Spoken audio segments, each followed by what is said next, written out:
श्री गणेशाय नमः। सरस्वती नमः। नमस्कार बच्चों, कक्षा 7 संस्कृत रुचिरा में आपका स्वागत है। कक्षा 6 में आपने संस्कृत पढ़ी होगी, उसी के आधार पर हम 7वीं में अध्ययन करेंगे। परंतु अगर आपने 6ठी कक्षा में कुछ संस्कृत व्याकरण पढ़ी है तो वो उसका यहाँ पर हमें बहुत बेनिफिट मिलेगा, क्योंकि संस्कृत हमेशा व्याकरण के आधार पर ही पढ़ी जाती है। इसलिए व्याकरण का ज्ञान आपको आवश्यक होना चाहिए। शब्दरूप और धातुरूप ये आपके लिए अति आवश्यक है।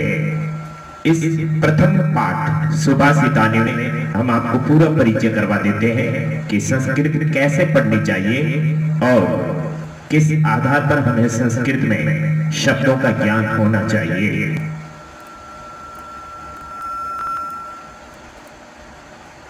यह आपकी 7वीं कक्षा की संस्कृत पुस्तक है, जो सत्र 2020-21 में नई पाठ्यक्रम के अनुसार लागू हुई है। इस पुस्तक में कुल 15 पाठ है। इन 15 पाठों में से कुछ पाठ श्लोकों वाले हैं और कुछ गद्यांश वाले पाठ हैं। तो गद्यांश कैसे पढ़ा जाता है और श्लोक वाले पाठ कैसे पढ़े जाते हैं, हम आपको सब कुछ विदित करवाते हैं। परंतु ये परिशिष्ट में वर्ण ज्ञान, कारक, शब्द रूपाणी, धातु रूपाणी, ये ज्ञान आपको आवश्यक है। इसके बिना संस्कृत पढ़ना बहुत ही नुकसानदायक होता है। चलिए हम अपना प्रथम पाठ शुरू करते हैं। प्रथम पाठ सुभाषितानी। सुभाषितानी मतलब मीठी वाणी, अच्छी बातें। संस्कृत के महान कवियों द्वारा जो अच्छी अच्छी बातें कही गई है वो इस पाठ में है। प्रथम श्लोक, पृथ्व्यां त्रीणि रत्नानि जलम मन्नम सुभाषितम मूढ़ै पाषाण खंडेषु रत्न संज्ञा विधीयते। तो इस श्लोक का अनुवाद किस आधार पर होता है, कैसे होता है? सबसे पहले मैं आपको बताऊं कि ये संज्ञा शब्द है, विशेषण शब्द है, संज्ञा शब्द है। जलम अन्नम अलग अलग हो गया। सुभाषितम मूढ़ै संज्ञा शब्द है, तृतीय बहुवचन है। पाषाण खंडेषु सामासिक शब्द है, रत्न संज्ञा और विधीयते क्रिया है। तो कुल मिला के किस प्रकार के कितने शब्द होते हैं वो 4 पहले क्लियर कर लेते हैं इस पाठ का। उसके बाद में पाठ को पढ़ना शुरू करते हैं। लीजिए, यह आपका इस पाठ के अंदर आए हुए कुछ शब्दों की पदगत विशेषताएं हैं, पद परिचय है। तो पहले संधि वाले शब्द कौन कौन से हैं इस पाठ में, और फिर समास वाले कौन से शब्द हैं, शब्द रूप के, धातु रूप के और अव्यय के। तो सबसे पहले संधि वाले वायुश्चय, वायु के बाद में आदेश का विसर्ग बन गया। तो वायु प्लस चय, कौन सी संधि हुई? जहां पर शय का विसर्ग बनता है वहां पर सत्व संधि होती है, इसलिए यहां पर सत्व विसर्ग संधि है। वायुश्चय ऐसे शब्द कहीं पर भी आए तो आपको आदेश का विसर्ग कर देना है, बहुत जगह आएंगे। और उसके बाद में शक्ति रेव, रेव के रे का विसर्ग बन गया और रे के अंदर वाला ए यहां सुरक्षित है, वह के साथ जुड़कर एव बन गया और इधर शब्द ही बन गया। और ये जो अपना शब्द शब्द है, ये शब्द शब्द तृतीया विभक्ति बहुवचन का पुल्लिंग में है। और उसके बाद में सदभिर विवादम, वी के ऊपर जो र है, ये र वी से पहले है, वी से पहले है, इसलिए वी से पहले उस आधे रे का विसर्ग बन गया। तो फिर से सदभी ऐसा बन गया और विवादम बिल्कुल साफ साफ इधर बन गया। तो यहाँ सदभी विवादम, सदभी प्लस विवादम, कौन सी संधि हुई? रुत्व विसर्ग। जहां पर रे का विसर्ग बनता है वहां रुत्व विसर्ग संधि होती है, यहां पर भी रुत्व विसर्ग संधि है। और जहां स का बनता है वहां सत्व विसर्ग संधि होती है। अब संधि के अंदर ये बातें आप विस्तार से जान सकते हो, जो अपने व्याकरण वाले वीडियो में देख करके समझे। ना शब्द भी, ना के अंदर आ की मात्रा है, तो ने प्लस ए शब्द भी, तो क्या हुआ, दीर्घ संधि हुई। ने प्लस ए शब्द भी यानी ना शब्द भी, इस तरह से दीर्घ संधि हुई। कुल 4 शब्द ही है। आगे पाठों के अंदर बहुत सारे संधि शब्द आएंगे और बहुत सारे सामासिक शब्द और शब्द रूप आएंगे। यहां पर तो केवल एक नोट्स बना है, आगे के पाठों में कई नोट्स बनेंगे इसके जैसे। अब सामासिक शब्द, पाषाण खंडेषु, पाषाणा नाम खंडेषु षष्ठी तत्पुरुष समास है। यहां षष्ठी विभक्ति के कारण षष्ठी तत्पुरुष समास है। पत्थरों के टुकड़ों में, उसके बाद में धन धान्य, यहां पर धन्यम च धन्यम च द्वंद्व समास है। धन्यम च धन्यम एक जैसे शब्द आए हैं, धन और धन्य। फिर त्यक्त लज्ज, त्यक्त है लज्ज है यह सह, छोड़ दी है लाज जिसने वह, बहुव्रीहि समास है। उसके बाद में शांति खड्ग, शांति रूपेण खड्ग, ठीक है ना, शांति के रूप में जो तलवार है, ये कर्मधारी समास है। फिर आता है शब्द रूप। शब्द रूप और धातु रूप संस्कृत की आत्मा है, इसलिए आप लोगों को शब्द रूप और धातु रूप का ज्ञान अति आवश्यक है। पृथ्वीयाम के अंदर सप्तमी विभक्ति एक वचन है। सप्तमी विभक्ति एक वचन होने के कारण पृथ्वीयाम के अंदर सप्तमी में आपके अधिकरण कारक होता है, और अधिकरण कारक में कौन सी विभक्ति होती है, सप्तमी। तो अधिकरण का अर्थ क्या होता है हिंदी में, अधिकरण का अर्थ होता है में पे पर, इसलिए यहां पर अर्थ है पर, है ना। कारक के अनुसार विभक्तियों के अर्थ होते हैं। पृथ्व्याम यानी पृथ्वी पर, सप्तमी विभक्ति एक वचन स्त्रीलिंग। फिर त्रीणि, 3 शब्द है, ये विशेषण शब्द है, तीनों लिंगों में अलग अलग लिखा जाता है। ये नित्य बहुवचन में होता है हमेशा। तो त्रीणि, त्रय, तिस्त्र, त्रय कहां होता है, पुल्लिंग में, तिस्त्र स्त्रीलिंग में, और त्रीणि 3 प्रथमा विभक्ति बहुवचन में नपुंसकलिंग में है। ये किसका विशेषण है, रत्नानी का। तो यहाँ पर रत्नानी भी प्रथमा विभक्ति बहुवचन है, नपुंसकलिंग का शब्द है। मूढ़ी, आपको अगर बालक शब्द का रूप याद है या आपको राम शब्द का रूप याद है, तो रामः रामौ रामः, रामम रामौ रामान, रामेण रामाभ्याम रामई, मूढ़ी। आया समझ में। तो तृतीय विभक्ति में तीसरे नंबर पे कौन सा कारक होता है, करण। कर्ता ने कर्म को करण से या द्वारा, तो यहाँ इसलिए मूढ़ई का मतलब मूर्ख होता है, मूढ़ई का मतलब हो जाएगा मूर्खों द्वारा। तृतीय विभक्ति बहुवचन पुल्लिंग का। आया समझ में। अब तृतीय विभक्ति एक वचन में रामेण होता है, तो यहाँ सत्य है, तो सत्य द्वारा आ जाता है। इस तरह से मूल शब्द के साथ में हिंदी के कारक अर्थ पर सरक को लगा करके अपन संस्कृत से हिंदी बना सकते हैं। इसके अलावा दूसरा कोई रास्ता नहीं है संस्कृत से हिंदी बनाने का। इसलिए संस्कृत के शब्दों में जो विभक्ति होती है उसका कारक के अनुसार अर्थ करके अपन हिंदी बना सकते हैं। सत्येन के अंदर तृतीय विभक्ति एक वचन है और ये पुल्लिंग का शब्द है। रवि यानी सूर्य, ये प्रथमा विभक्ति एक वचन का है। आपने हरि शब्द का रूप याद किया होगा, हरि हरि हरिय, उसी तरह से ये रवि प्रथमा एक वचन है। उसके बाद में दाने रामे, सप्तमी एक वचन, रामे राम्यो रामेशु, तो सप्तमी में अधिकरण कारक होता है, में अर्थ होता है, इसलिए दाने का अर्थ है दान में। सप्तमी विभक्ति एक वचन पुल्लिंग। तपसी, आपने मातरी पितरी सप्तमी एक वचन में मातृ और पितृ के रूप याद किए होंगे, उसी तरह से ये तपसी शब्द है, तप में सप्तमी विभक्ति एक वचन पुल्लिंग में है। शद भी, लता भी, मति भी, आपने तृतीय बहुवचन में भी शब्द सुना होगा, इसलिए यहाँ पर भी सद भी यानी सज्जनों से या द्वारा, तृतीय विभक्ति बहुवचन पुल्लिंग में। उसके बाद में प्रयोगेशु, प्रयोगेशु सप्तमी बहुवचन है, लतासु, रामाशु, रमेशु। तो सप्तमी में अर्थ होता है प्रयोगों में, यहाँ आपके हिंदी अनुवाद में प्रयोग में है, इसलिए प्रयोग में लिखा है। बाकी बहुवचन इसका शाब्दिक अर्थ होगा प्रयोगों में। सप्तमी विभक्ति बहुवचन नपुंसकलिंग। उसके बाद में विद्यायाः, लतायाः, रमायाः।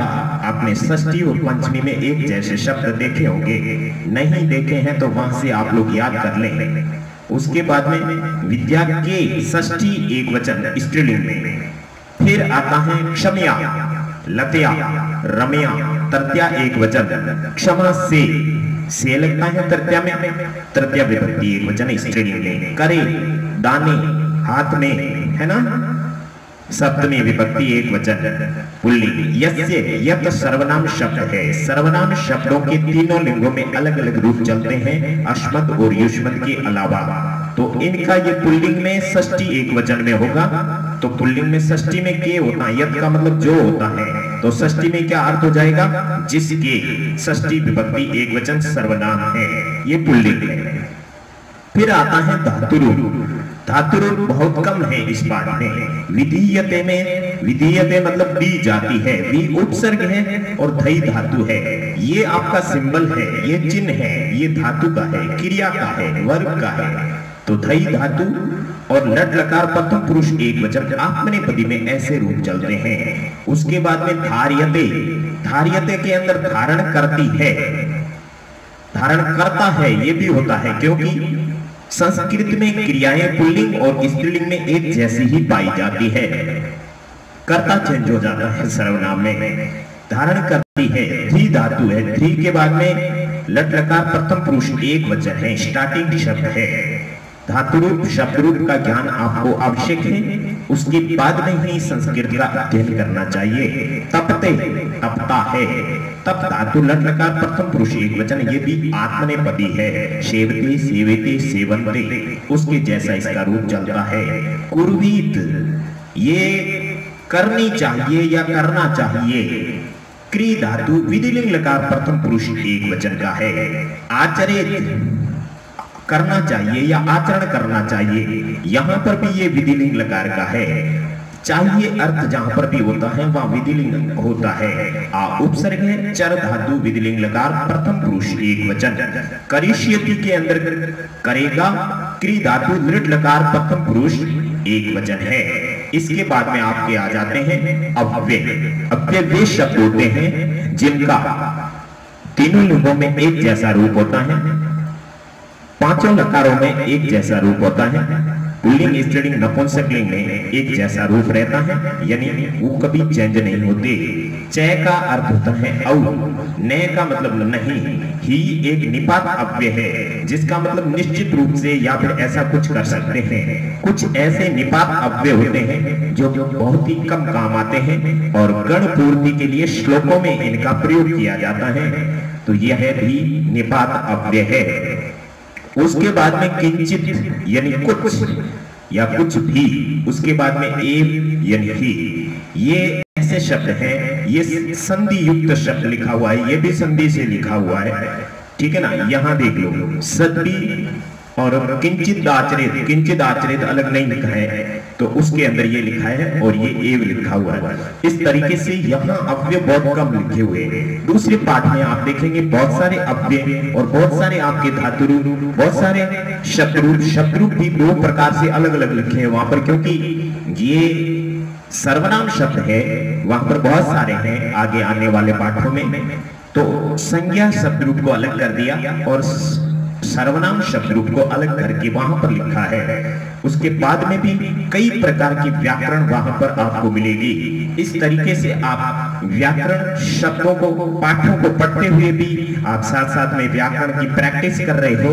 और हमारे वीडियोस में अलग से भी व्याकरण का अध्ययन करवाया गया है, तो वहां से पहले आप अच्छी तरह से व्याकरण पढ़ लें, उसके बाद में पाठ पढ़ें, तो आपके लिए संस्कृत बहुत ही सरल हो जाएगी। अब यह आपकी पाठ्य पुस्तक के श्लोक है। इस पहले पाठ में कुछ 6 श्लोक है। ये जो रक्त कमलम यानी लाल पेन से लिखा हुआ है वो सारे आपके श्लोक है। और उसके बाद में अन्वय अनुवाद ये आपके अलग अलग लिखे हुए।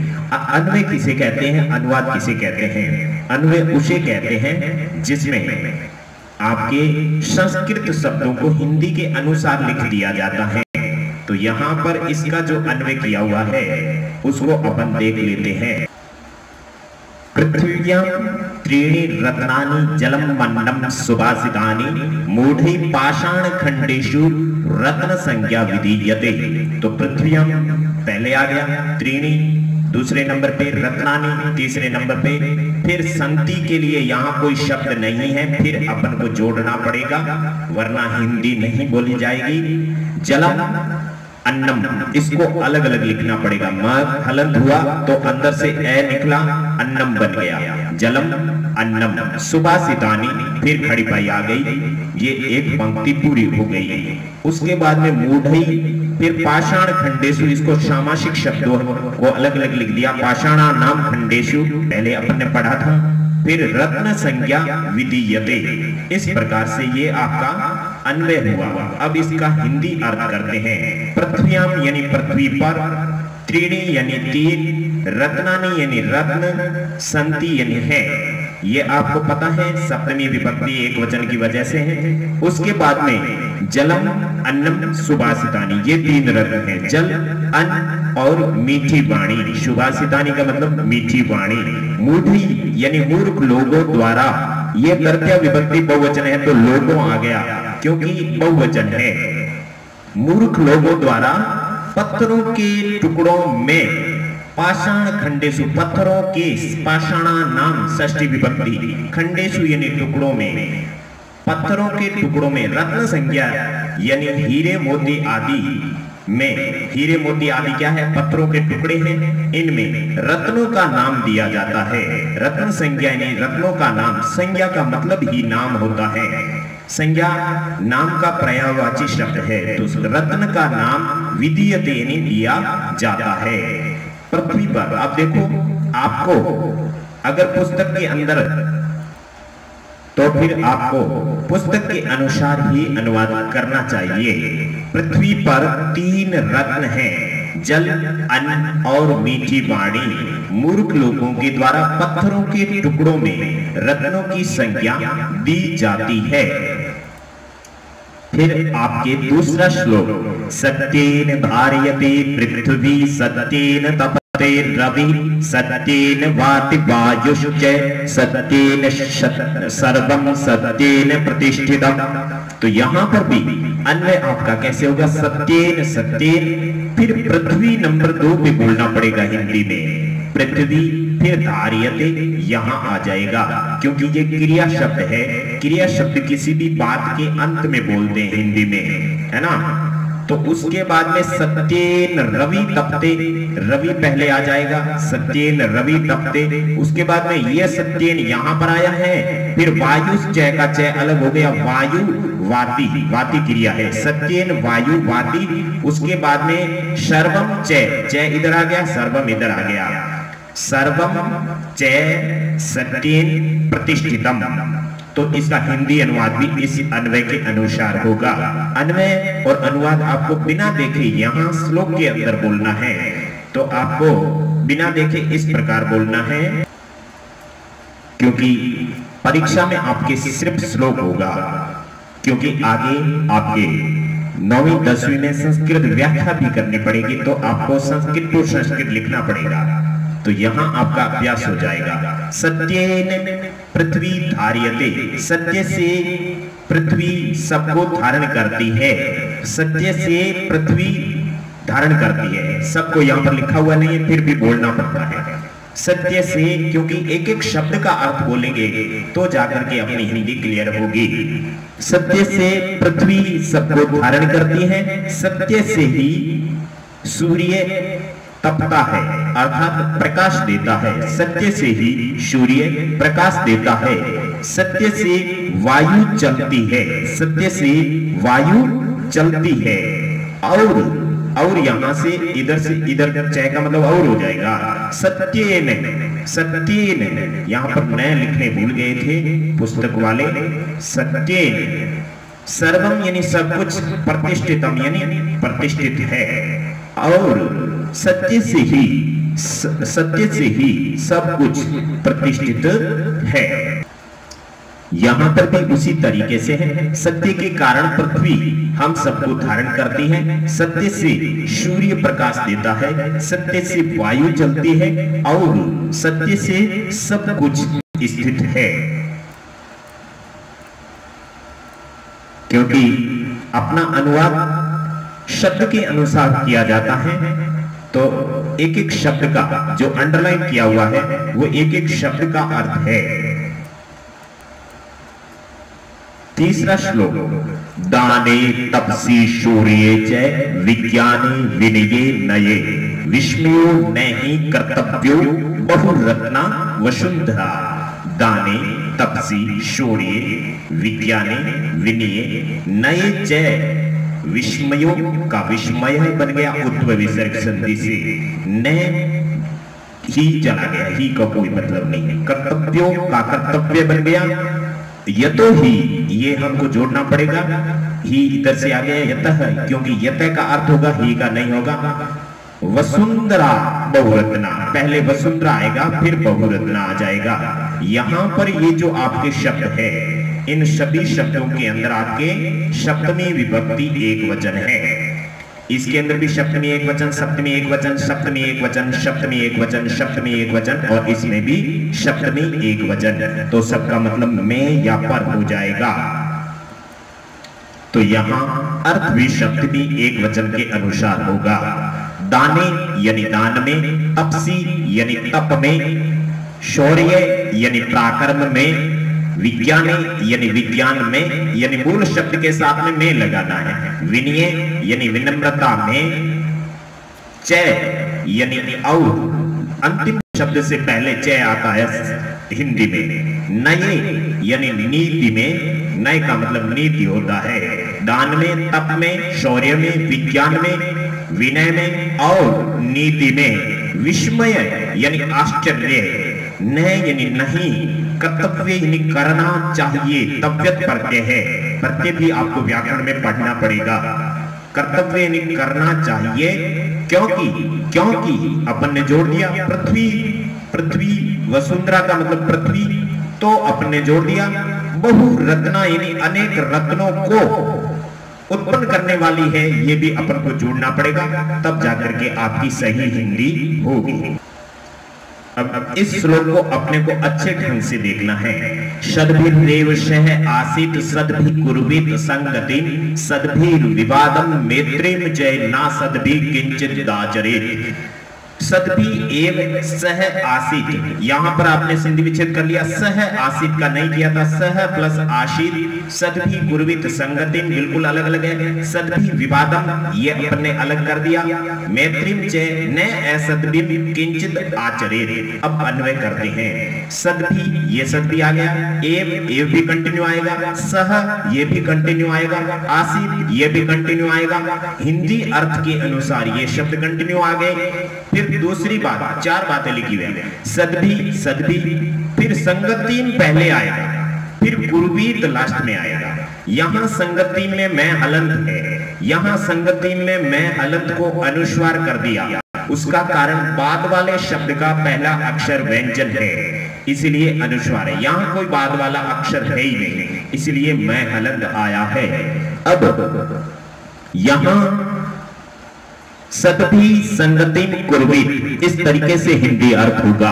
यहां पर सद्भि विवादम मैत्रीम च, तो सद्भि यहां सद्भि विवादम मैत्रीम च, बिल्कुल ऐसे अर्थ होगा। न असद्भि, तो असद्भि यहां पर आ गया, किंचित यहां पर आ गया, और ये न किंचित और आचरित के बीच में आ गया, किंचित न आचरित। अब इसका हिंदी करते हैं। सद्भि सह आसीत, पुस्तक बताने की आपको जरूरत नहीं है, क्योंकि बार बार यही शब्द, यही श्लोक आपके पुस्तक में है। सद्भि यानी सज्जन लोगों के, सह यानी साथ, सह यानी साथ, आसीत यानी हो, सज्जन लोगों के साथ ही साथ हो, मतलब सह का मतलब साथ या संगति, संगति यहां पर आ गया इसीलिए यहां दोबारा नहीं है। सज्जन लोगों के ही साथ, सज्जन लोगों के साथ ही साथ होना चाहिए। फिर सदभी यानी सदभी अर्थात सज्जनों के साथ, साथ अपन को जोड़ना, यहां साथ नहीं लिखा हुआ है, इसको अपन यहां मान सकते हैं। सदभी यानी सज्जन लोगों के साथ, संगति में नहीं संगति, कुर्वीत यानी करनी चाहिए, सज्जन लोगों के साथ संगति करनी चाहिए। उसके बाद में सदभी विवादम मैत्रीम चय, सदभी यानी सज्जन लोगों के साथ, सदभी यानी सज्जन लोगों के साथ, विवादम यानी विवाद, चय यानी और, मैत्रीम यानी मित्रता करो, करो अपन ने जोड़ दिया, सज्जन लोगों के साथ विवाद और मित्रता करो। लेकिन असदभी, असदभी का मतलब होता है दुष्ट लोगों के साथ, क्योंकि जो दुष्ट लोग होते हैं वो असदभी होते हैं। सदभी का मतलब सज्जन लोग, असदभी मतलब दुष्ट लोग। दुष्ट लोगों के साथ किंचित यानी कुछ भी, न यानी नहीं, आचरित यानी आचरण करना चाहिए। क्लियर हुआ कि सज्जन लोगों के साथ अपने को मित्रता और शत्रुता रखनी चाहिए, क्योंकि सज्जनों से शत्रुता रखेंगे तो कुछ न कुछ तो अपने को अच्छाई प्राप्त होगी। ऐसी बात यहाँ पर लिखी हुई है। इसी श्लोक को अपन पुस्तक में एक बार फिर से देख लेते हैं, क्योंकि श्लोक तो यह आएगा आपके परीक्षा में। सज्जन लोगों के साथ ही साथ होना चाहिए, सज्जन लोगों के साथ संगति करनी चाहिए, सज्जन लोगों के साथ विवाद और मित्रता करनी चाहिए। परंतु असदभी यानी दुष्ट लोगों के साथ किंचित यानी कुछ भी, न आचरित यानी नहीं करना चाहिए। पांचवा श्लोक, धन धान्य प्रयोगेषु विद्याया संग्रहेषु च आहारे व्यवहारे त्यक्त लज्जय सुखी भवेत्। धन धान्य प्रयोगेषु विद्याया संग्रहेषु आहारे व्यवहारे चय, वहां से यहां आ गया, त्यक्त और लज्जय अलग हो गया, सुखी और भवेत् बिल्कुल अलग अलग हो गए। अब यहाँ इसका सीधा हिंदी अर्थ करते हैं। यहाँ सप्तमी विभक्ति है, यहाँ सप्तमी विभक्ति बहुवचन है, यहाँ सप्तमी विभक्ति एक वचन है, यहाँ सप्तमी विभक्ति एक वचन है, जिसका मतलब होता है मैं या पर। तो सबके अंदर मैं और पर अर्थ आएगा। धन धान्य प्रयोगेषु यानी धन और धान्य के प्रयोग करने में, और विद्या या संग्रहेषु यानी विद्या के, षष्ठी एक वचन, विद्या का संग्रह करने में, संग्रहेषु यानी संग्रह करने में, आहारे यानी आहार करने में अर्थात भोजन करने में, व्यवहारे यानी व्यवहार करने में, त्यक्त लज्जय यानी लज्जा नहीं करने वाला, सुखी भवेत् यानी सुखी होता है। पुस्तक के अनुसार हिंदी अर्थ करते हैं। धन और धान्य के प्रयोग करने में, विद्या का संग्रह करने में, भोजन करने में और व्यवहार करने में, लज्जा नहीं करने वाला, लज्जा छोड़ देने वाला सुखी होता है। यानी अच्छे काम के लिए हमें लज्जा नहीं रखनी चाहिए। अच्छे काम के लिए लज्जा रखेंगे तो उससे वंचित हो जाएंगे। इसलिए धन धान्य को इकट्ठा करने में और विद्या प्राप्त करने में, भोजन करने में अगर कहीं लज्जित होंगे तो भूखे रह जाएंगे, और किसी से अच्छा व्यवहार करने में भी अपन को लज्जा नहीं रखनी चाहिए। इन सब में लज्जा रखने वाला दुखी होता है और इन सब में लज्जा छोड़ देने वाला सुखी होता है। अब अपना अंतिम श्लोक, क्षमा वशीकृति लोके क्षमया किम न साध्यते शांति खड्ग करे यस्य किम करिष्यति दुर्जन। अब इसका अन्वय, क्षमा वशीकृति लोके क्षमया किम न साध्यते, यस्य, यस्य पहले आएगा, दूसरी लाइन के स्टार्ट में यस्य, फिर करे, फिर शांति खड्ग, यस्य करे शांति खड्ग।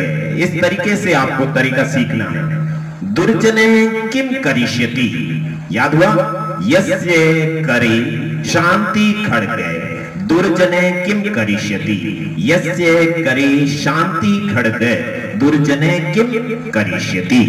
अब इसका हिंदी अनुवाद, क्षमा यानी क्षमा, लोगे, यहां पर लोगे पहले आएगा, ठीक है ना। क्षमा लोगे, क्षमा संसार में, वशीकृति यानी वशीकरण है, वश में करने वाला है।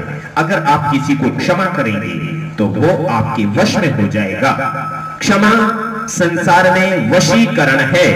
क्षमया यानी क्षमा से तृतीया एकवचन, किम यानी क्या, न सिद्ध्यते सिद्ध नहीं होता है। क्षमा से क्या सिद्ध नहीं होता है।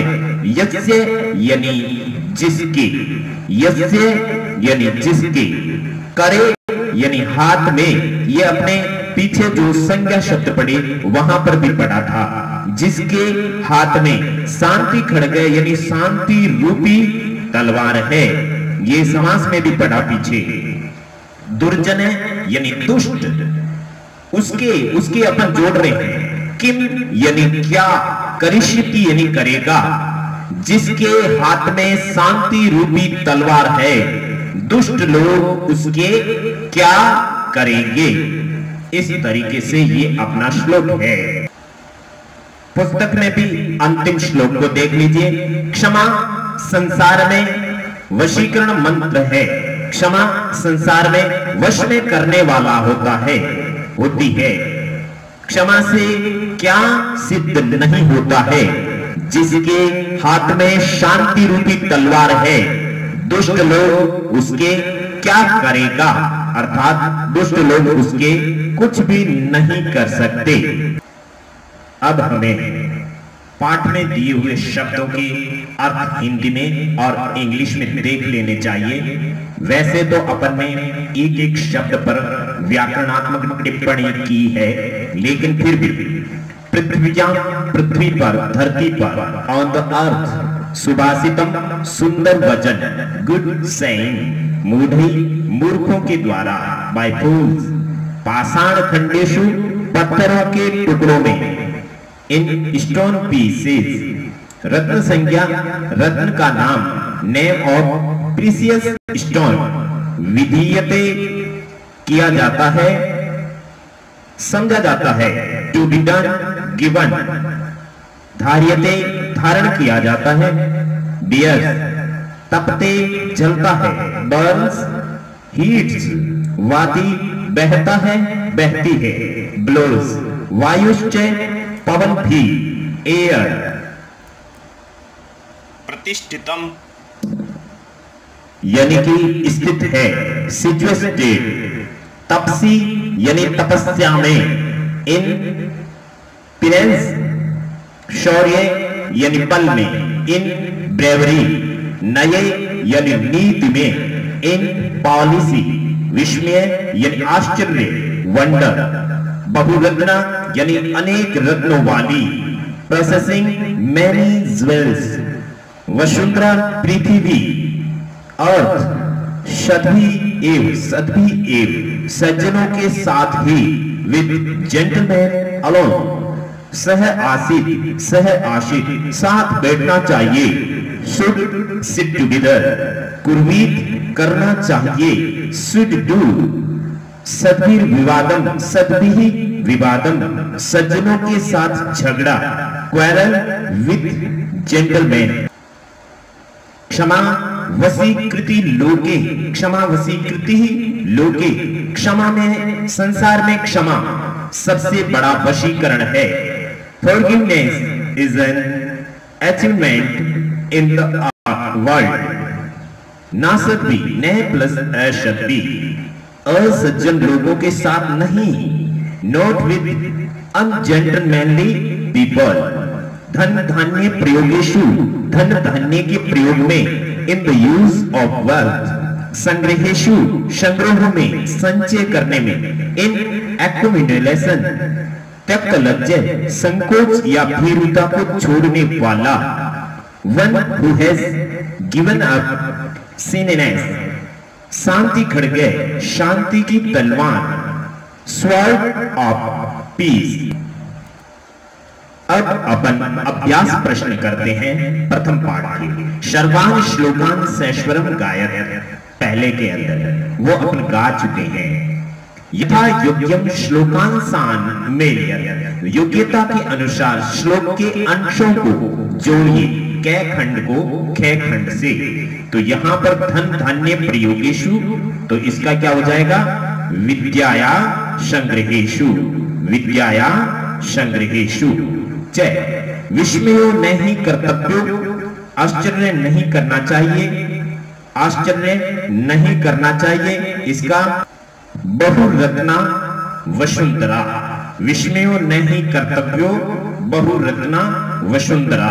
सत्येन धारयत ते पृथ्वी, फिर सत्येन तप्ते रवि, बिल्कुल सिंपल है। सद्भिर विवादम मैत्री चय, न सद्भि किंचित आचरेत, न सद्भि किंचित आचरेत। आहारे व्यवहारे चय, अब तो एक ही बचा है, त्यक्त लज्जय सुखी भवेत।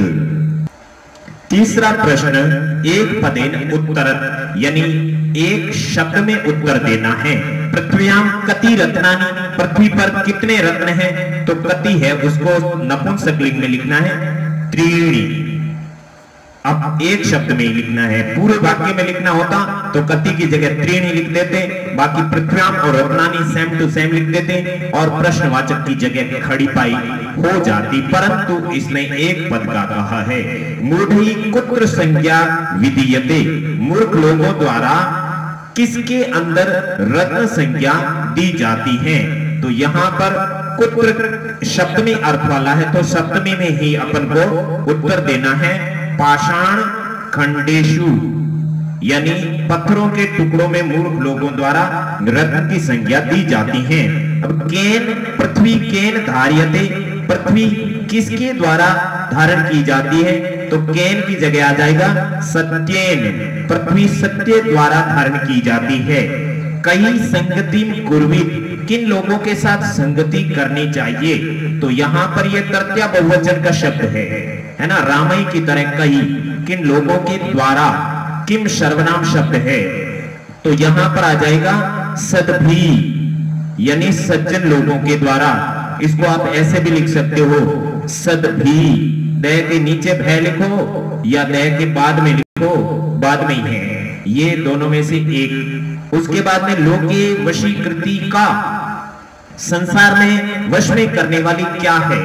तो का की जगह आ जाएगा क्षमा, बाकी वो का वो अगर पूरा वाक्य लिखना है तो, वरना इसका क्षमा एक शब्द में अर्थ होगा। संसार में वश में करने वाली क्षमा है।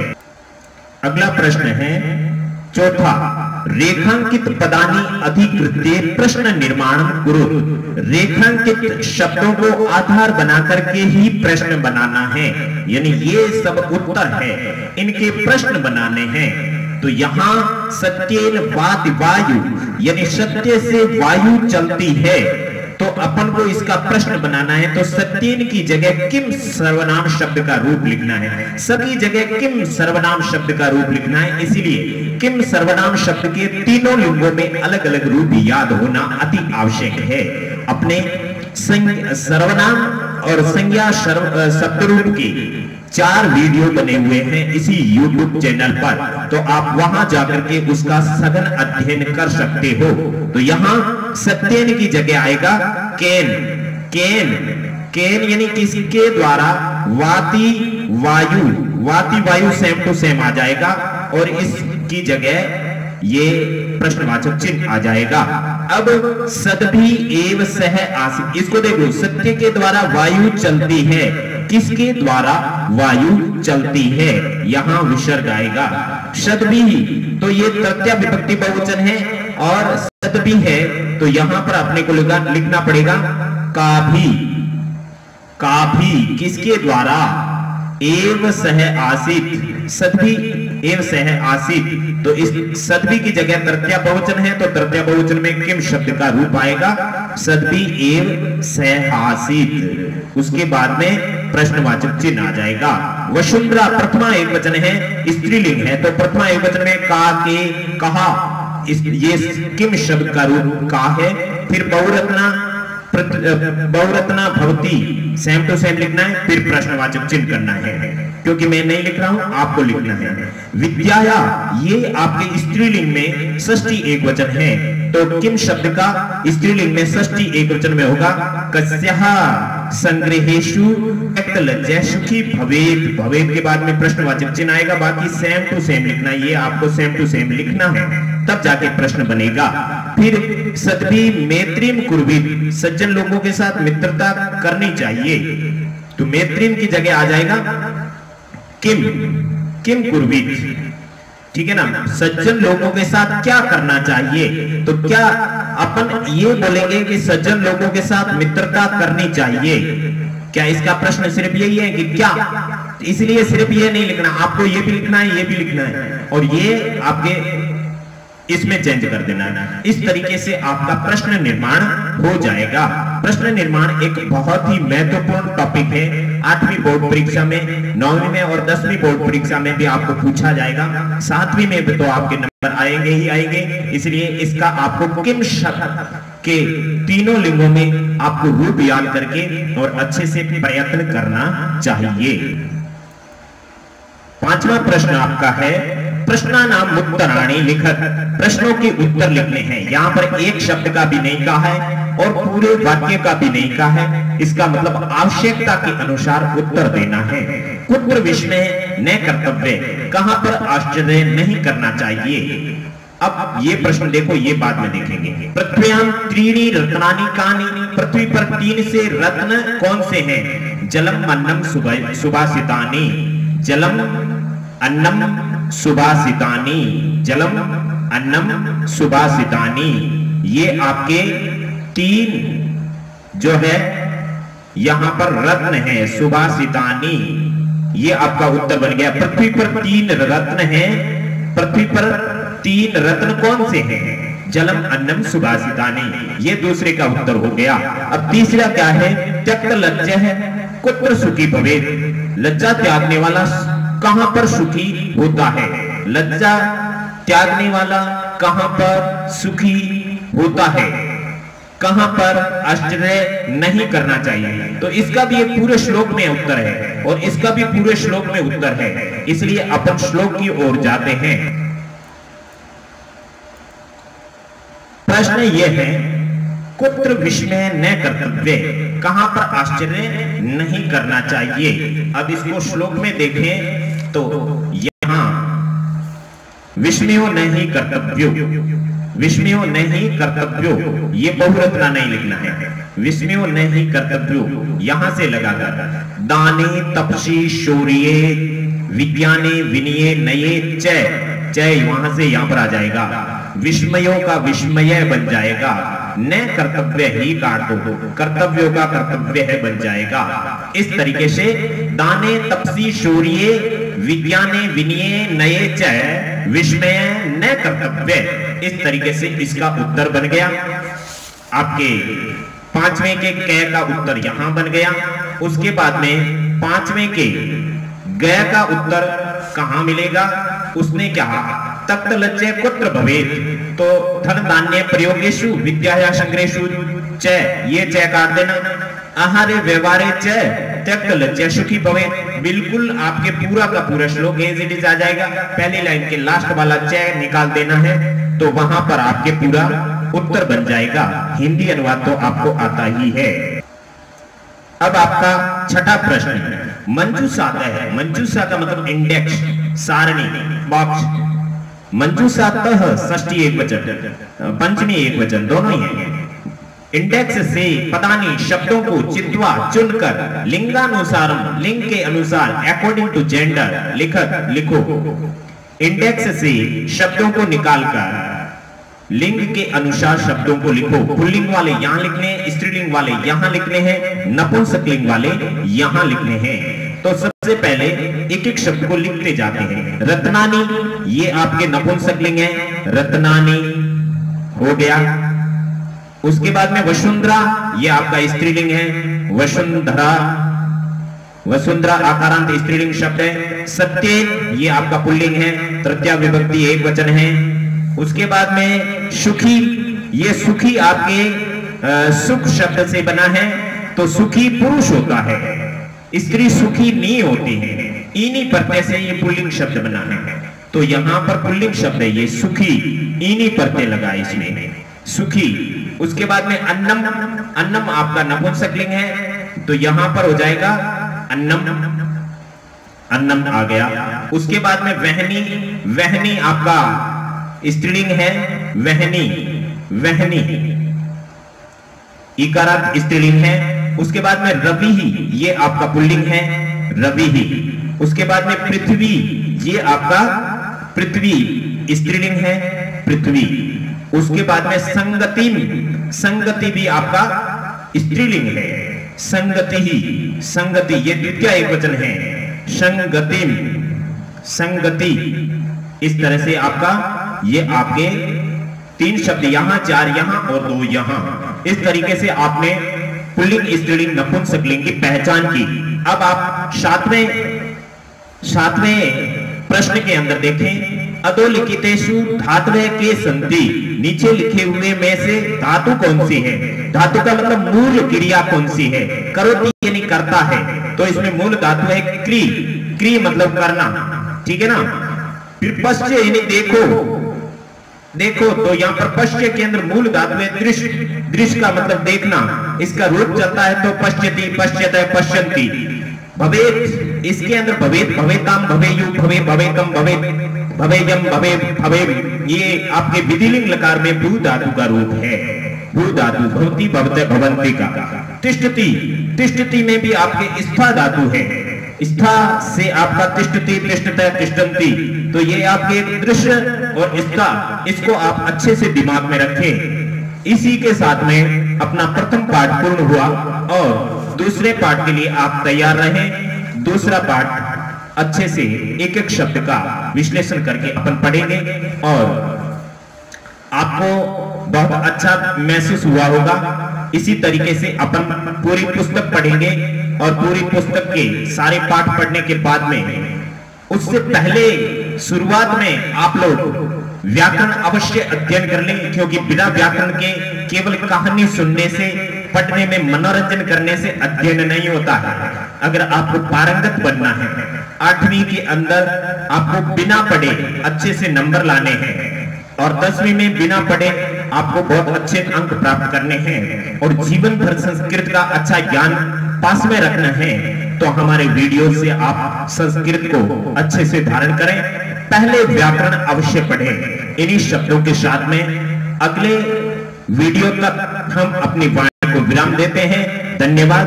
भगवान आपका भला करें। 6ठी से 10वीं तक संपूर्ण संस्कृत पढ़ने के लिए चैनल सब्सक्राइब करें।